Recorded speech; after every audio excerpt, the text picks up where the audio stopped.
तो हेलो प्यारे बच्चों, कैसे हाल चाल। आई होप आप लोग अच्छे होंगे और एकदम ज़बरदस्त तरीके से पढ़ाई आपकी चल भी रही होगी। ये बेटे हमने जैसे कि बात कर ली है बेटा, हमने 5th चैप्टर में पूरा डिस्कशन कर लिया है।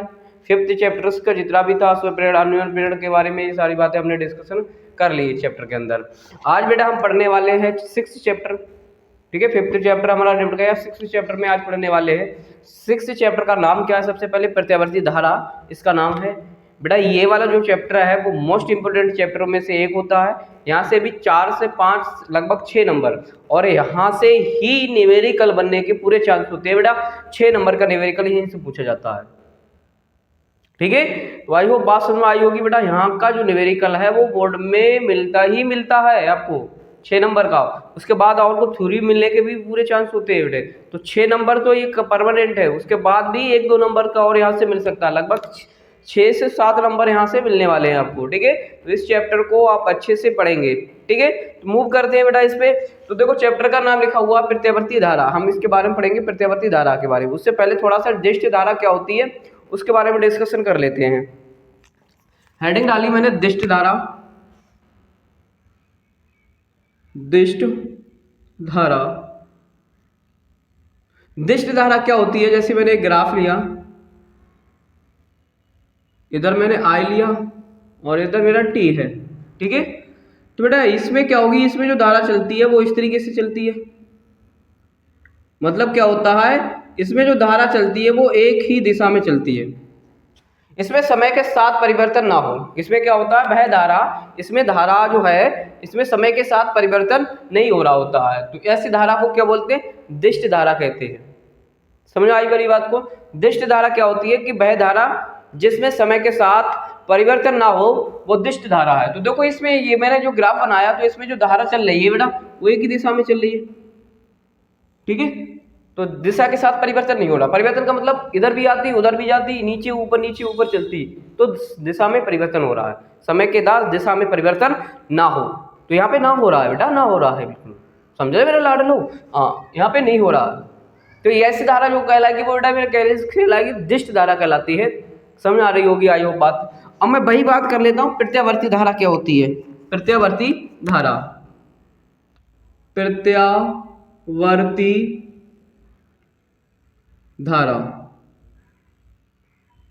ठीक है, उससे पहले बेटा इसमें और थोड़ा सा मैं बात करूं बेटा, दिष्ट धारा यहाँ पे कहाँ कहाँ मिल सकती है आपको? मोबाइल बैटरी है ना, उसके बाद अपने जो बैटरी वगैरह होते हैं उनमें, और कई जगह पे स्टोर, जहाँ पे स्टोर किया जा सके, जहाँ पे धारा को स्टोर किया जा सकता है वहाँ पे कौन सी धारा होती है बेटा? दिष्ट धारा होती है। सही है, हाँ। अब आते हैं प्रत्यावर्ती धारा पे। प्रत्यावर्ती धारा क्या होती है इसमें देखते हैं थोड़ा सा। इसमें मैंने ग्राफ बनाया इस तरीके से, इसको मैंने लिया बेटा, इसको मैंने कहा आई और इसको मैंने कहा टी, इसको नाम दिया मैंने टी। ठीक है, तो इसमें जो धारा है वो समय के साथ इसमें परिवर्तन होता है बेटे। क्या होता है इसमें?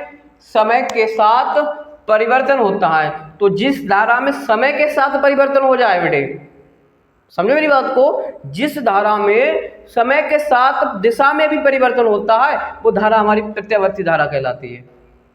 ठीक है, तो बेटा देखो यहाँ से प्रत्यावर्ती धारा परिवर्तन हो रहा है, ये यहाँ से फिर यहाँ फिर यहाँ, तो कभी ऊपर कभी नीचे, कभी ऊपर कभी नीचे। इसमें क्या होता है, जैसे कि ये होती है दिष्ट धारा। दिष्ट धारा में बैटरी का नेगेटिव पॉइंट है तो नेगेटिव भी बना रहेगा, पॉजिटिव पॉइंट है तो पॉजिटिव भी बना रहेगा। लेकिन यहाँ क्या होता है, यहाँ पे जो नेगेटिव है वो पॉजिटिव हो सकता है, जो पॉजिटिव है वो नेगेटिव हो सकता है। समझे नहीं मेरी बात को? क्योंकि समय के साथ दिशा में परिवर्तन हो रहा है, इस वजह से इसमें क्या होता है, जो नेगेटिव पॉइंट होता है वो पॉजिटिव भी बन सकता है, पॉजिटिव वाला नेगेटिव भी बन सकता है। ठीक है, तो बेटा यहाँ से मैं बात कर लेता हूँ बेटा। तो मान लिया बेटा यहाँ पे समय हमारी उस समय धारा 0 थी, अब धारा कितनी हो गई बेटा? हमारा T/4 हो गई। फिर बेटा यहाँ पे जो है वो धारा हो गई हमारी T/2। ठीक है, फिर यहाँ से मैं बात करूँ, यहाँ पे धारा हो गई 3T/2 या 4 और यहाँ पे, यहाँ से आते हैं बेटा, यहाँ पे जो धारा होगी वो मेरी कितनी हो गई? T हो गई। ठीक है, इसे पाई के रूप में भी लिख सकते हैं। ठीक है, इस तरीके से। तो बेटे यहाँ से मैं बात करूँ तो इस तरीके से जो धारा है वो प्रत्यावर्ती धारा हमारी कहलाती है। अब देखो आपको ये लग रहा होगा बेटा, इसको हटा दे थोड़ा सा, ये वाला आपको दिखाई दे रहा है, एक तो ये और एक ये। फिर यहाँ पे भी देखो एक बार के लिए धारा बहुत अधिक हो रही है, फिर कम, फिर अधिक, फिर कम, फिर अधिक, फिर कम, और ये ना इस तरीके से कम ज्यादा हो रही है।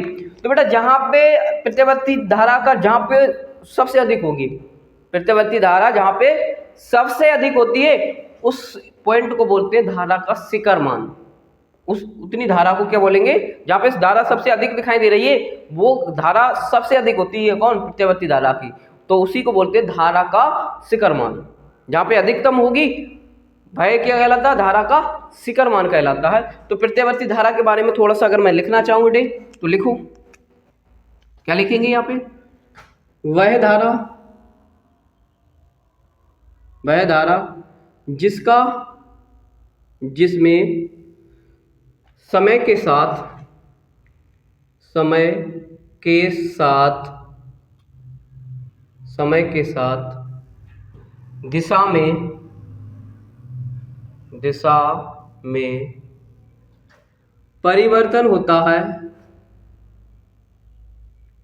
होता है,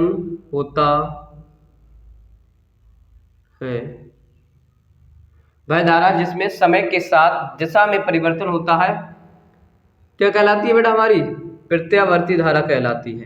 प्रत्यावर्ती धारा कहलाती है, ठीक है। इसी को और क्या बोलते हैं, इसे अन्य नाम से जानते हैं बेटा, एसी करंट भी कहते हैं, एसी धारा भी इसी का नाम है बेटा, ठीक है ना। तो आप समझ जाएंगे एसी धारा क्या होती है, ये भी है, ठीक है। ये जो कहलाती है हमारी एसी धारा कहलाती है। दिष्ट धारा के बारे में थोड़ा सा लिख लेते हैं तो बोलेंगे वह धारा जिसमें समय के साथ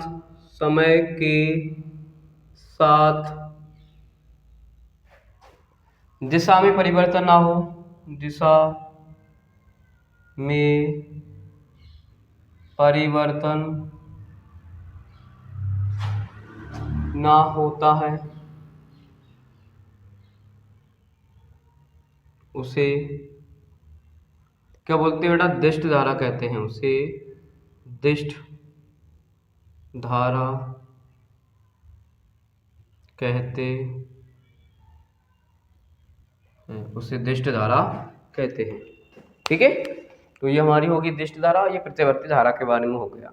अब प्रत्यावर्ती धारा की कुछ महत्वपूर्ण बातें हैं, ठीक है, महत्वपूर्ण परिभाषा है, उनके बारे में डिस्कस कर लेते हैं। जल्दी से नोट कर लो फटाफट से बेटे, फिर हम आगे बात कर लेते हैं इस पे, ठीक है। तो बेटे चलते हैं और इस पे बात कर लेते हैं थोड़ा सा और।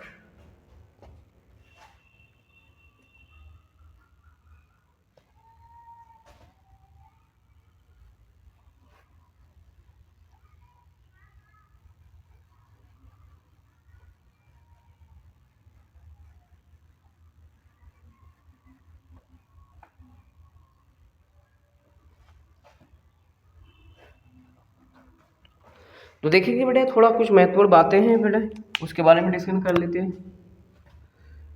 प्रत्यावर्ती धारा की कुछ महत्वपूर्ण बातें, ठीक है। और यहाँ से बेटा जो बता रहे हैं यहाँ से क्वेश्चन बनता है बेटे, इम्पोर्टेंट है, मोस्ट वाला इम्पोर्टेंट, ठीक है, मोस्ट इम्पोर्टेंट पॉइंट होता है, यहाँ से पूछा जाता है 2 नंबर में लगभग, ठीक है। तो यहाँ से आने के भी चांस है, तो उससे हम समझेंगे, थोड़ा सा ध्यान से देखेंगे। सबसे पहले मैं बात कर लेता हूँ बेटा, क्या बात कर लूँ सबसे बात कर लूँ किसके बारे में, आवृत्ति के बारे में बात कर लूँ, ठीक है। सबसे पहले आवृत्ति के बारे में बात कर लेता हूँ, या आवर्तकाल कर लूँ पहले, फिर आवृत्ति के बारे में बात करेंगे। आवर्तकाल,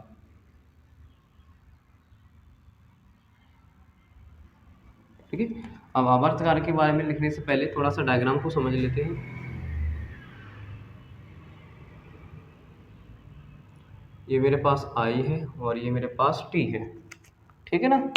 हाँ, तो बेटा यहाँ से अगर मैं मान लेता हूँ, यहाँ से चली धारा और यहाँ तक आई, ठीक है। तो यहाँ से यहाँ तक चलने में, मतलब धारा यहाँ पे 0 थी, फिर से यहाँ तक 0 होने में, फिर से यहाँ तक आ रही है तो 0 हो रही है, मतलब पूरा एक चक्र। यहाँ से आई और फिर से यहाँ पे आ गई, तो इसे बोलते हैं पूर्ण एक चक्कर, पूर्ण चक्कर बोलते हैं। यहाँ से चली, फिर यहाँ से घूमी और यहाँ तक आई, तो इसे बोलते हैं एक पूर्ण चक्कर। क्या बोलते हैं बेटा? एक पूर्ण चक्कर हो गया, प्रत्यावर्ती धारा का एक पूर्ण चक्कर हो गया। तो बेटा ये बोलेंगे कि प्रत्यावर्ती धारा को एक पूर्ण चक्र लगाने में, एक पूर्ण चक्र पूरा करने में लगे समय को आवर्तकाल कहते हैं। लगे समय को क्या बोलते हैं बेटे? आवर्तकाल कहते हैं। समझ आई मेरी बात मेरे लाडलू?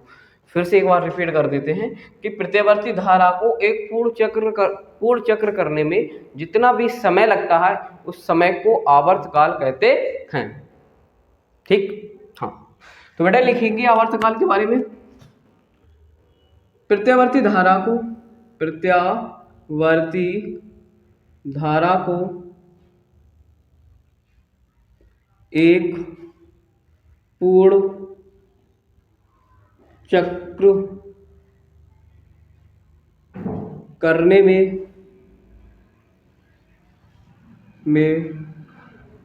जितना समय लगता है,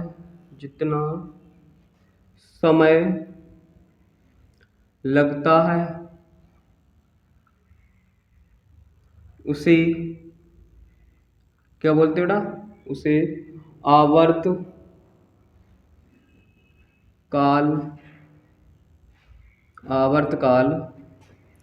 कहते हैं। उसे क्या बोलते हैं बेटे? आवर्तकाल कहते हैं। इसे डिनोट किससे करते हैं? तो बेटा उसे बोलते हैं, इसे कैपिटल T से प्रदर्शित करते हैं,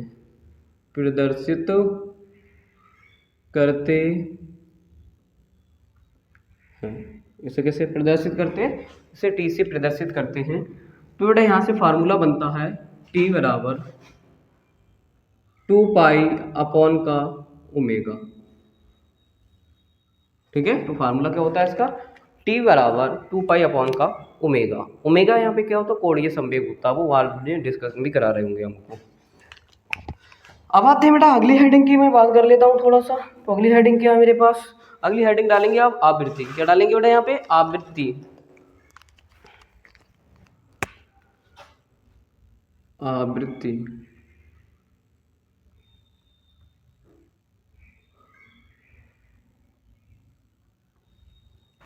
ठीक है, आवृत्ति के बारे में समझो थोड़ा सा। आवृत्ति क्या होती है? तो बेटा बोलेंगे आवृत्ति के बारे में। आवृत्ति क्या होती है कि प्रत्यावर्ती धारा 1 सेकंड में जितने भी चक्र लगाती है उसकी संख्या को आवृत्ति कहते हैं। मतलब प्रत्यावर्ती धारा 1 सेकंड में जितने चक्र लगाती है वो प्रत्यावर्ती धारा की क्या कहलाती है?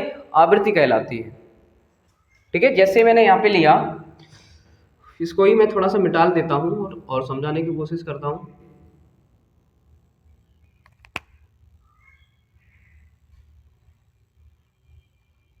ठीक है, तो देखो यहाँ से आएगी धारा एक चक्र, फिर यहाँ से चलेगी दूसरा चक्र, यहाँ तक चलेगी तीसरा चक्र, 4 चक्र। तो ये टोटल जो है कितने समय में तय कर ले? 1 सेकंड में। तो 1 सेकंड में अगर इतने चक्कर पूरे कर लिए तो इतने चक्कर ही उसकी आवृत्ति कहलाती है। किसकी? प्रत्यावर्ती धारा की। तो बोलेंगे वह धारा या प्रत्यावर्ती धारा 1 सेकंड में जितने चक्र पूर्ण कर लेती है वो संख्या ही उसकी क्या कहलाती है? आवृत्ति कहलाती है। प्रत्यावर्ती धारा की आवृत्ति कहलाती है। सही है लाडलो? आई हो बात समझ में आ रही है लाडलो? ध्यान से समझते रहो आप बस। बोलेंगे प्रत्यावर्ती धारा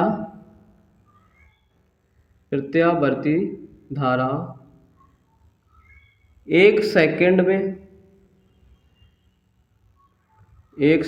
में जितने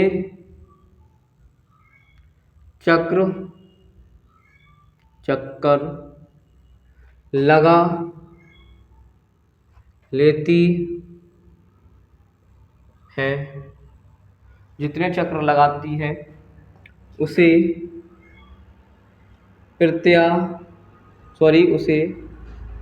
प्रत्यावर्ती धारा की आवृत्ति कहते हैं। प्रत्यावर्ती धारा की आवृत्ति कहते हैं। आवृत्ति कहते हैं, उसे प्रत्यावर्ती धारा की आवृत्ति कहते हैं। तो हमने आपकी बात, इसे डिनोट किससे करते हैं, तो आप बोलेंगे इसे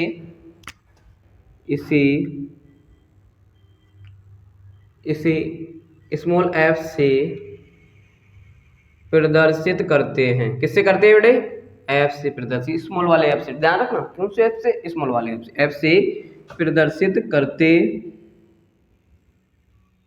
हैं, स्मॉल f से प्रदर्शित करते हैं।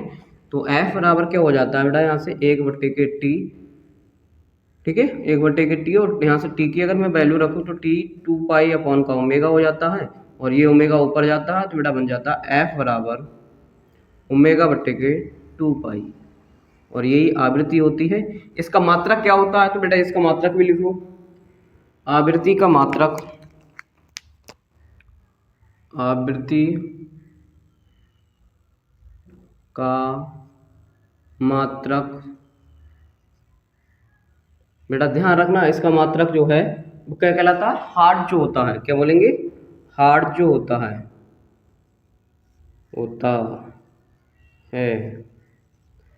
ठीक है, क्या मतलब होता है, बोलेंगे हार्ड जो होता है। जल्दी से नोट करो, फिर आगे डिस्कशन कर लेते हैं। ठीक है बेटे, आगे बोलते हैं फिर।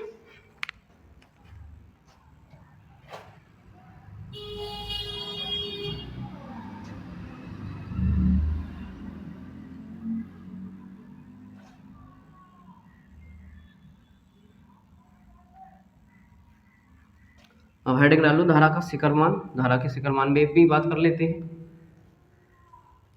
धारा का शिखर मान क्या होता है उसके बारे में थोड़ा सा। धारा का शिखर मान, चलो फिर इतना ही रखते हैं और